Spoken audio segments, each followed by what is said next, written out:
Okay, our next speaker is Lucy Botey, again from Spain, from the Mediterranean, and she will be talking about reproduction investment in indeterminate spawners, maybe estimated from growth. Okay, so in the first presentation this morning, they suggest that there can be exist a relation between the growth and some reproductive aspect. So what I will present today is a new approach to estimate the reproduction investment from growth parameter in indeterminate spawner. So as you know, in indeterminate spawner, it's not possible to have an estimation of the potential fecundity, because at the population level, if you want to have it, we have to sample with a very high frequency during all the spawning season, and most of the time it's not possible. And at the individual level, it's completely impossible because we cannot sample several times one fish and make histological slide. But that's problematic because numerous species are indeterminate spawner, and several models are asking for this type of data. So later, other work suggests this history of the relation between growth and reproduction potential, with the idea that with the same amount of energy, fish have to choose between put more energy in reproduction or put energy in somatic growth. So the objective of this study are to see if we are able to estimate the reproduction investment for short-life span coastal species. We just took one species for this work. And if we are able to obtain an individual estimation of the reproduction investment. So the study that we use for this work is Serranus scriba. It's a small coastal species that we can find in all the Mediterranean, in the Black Sea, and in the Middle Atlantic, that live in rocky substrate or in Posidonia meadow.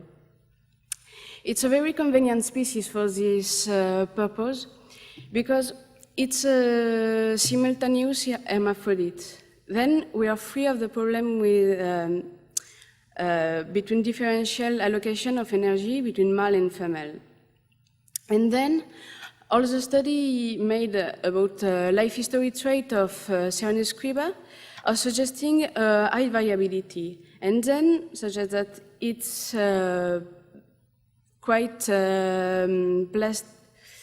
that these species have a quite good plasticity. That's an advantage for this study. The area that in which we own study area is a small area of 1.1 kilometers square that correspond to the mean home range of Serranus scriba in the south of Palma Bay of the Mallorca island.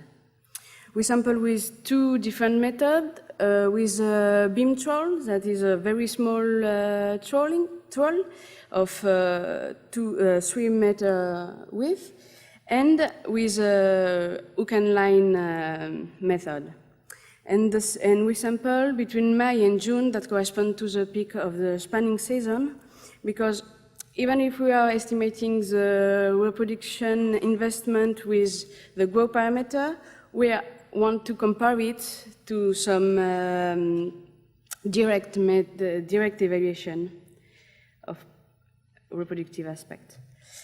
So we have a total of 210 individuals. From each, we remove the otolith and we calculate the distance between the center and the annual increment. And as you can see in this graph, we have a very good linear relationship between otolith radius and fish size. Then we can use all this width of annual increment as a record of the length at age. Then for one fish, we have several points, and that's very interesting and increase the number of data.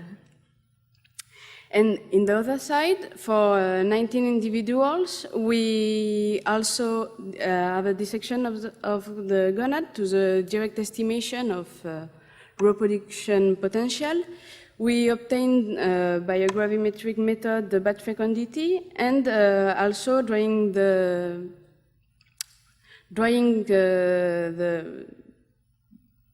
at 110 degrees during 24 hours, we obtained the dry eggs weight that we use as an indicator of the quality of the eggs. Okay.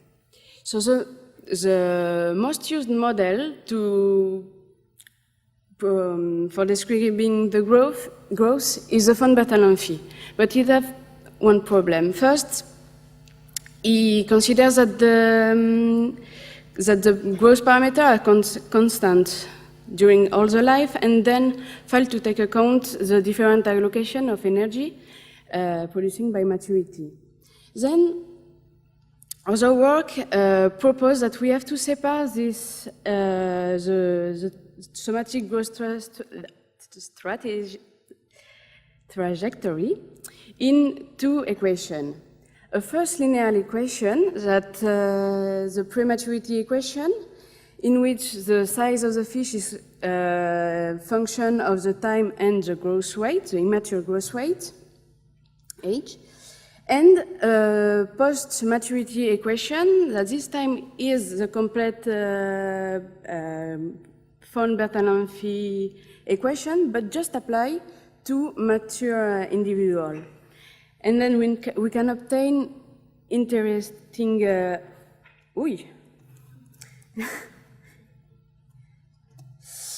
we can obtain interesting value as L infinite, that the fish length at infinite age, and the most interesting here, that is G, the reproduction investment.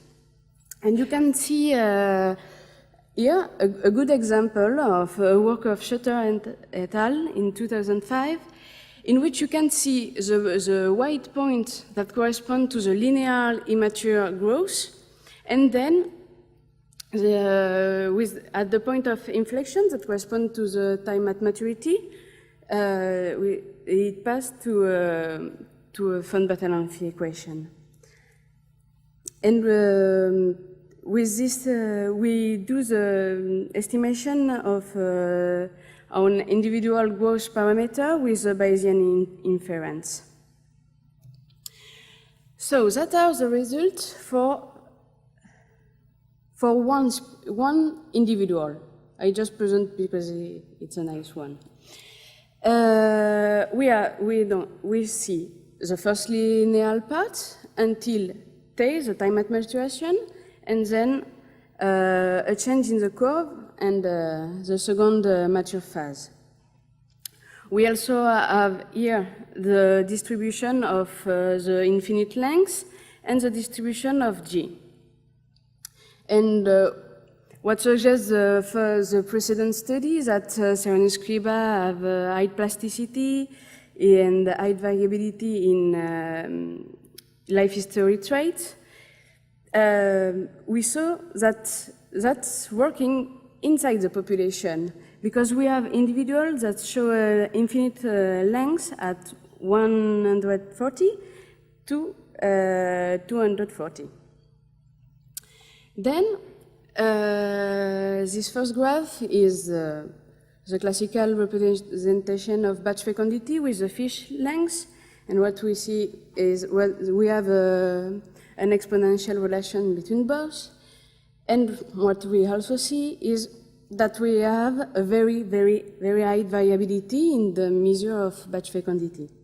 But even if we have this high variability, we want to compare it with our estimation of growth of reproduction investment, with the naive idea that one fish that invests during all his life more energy in reproduction should have a greater batch fecundity the days that we sample.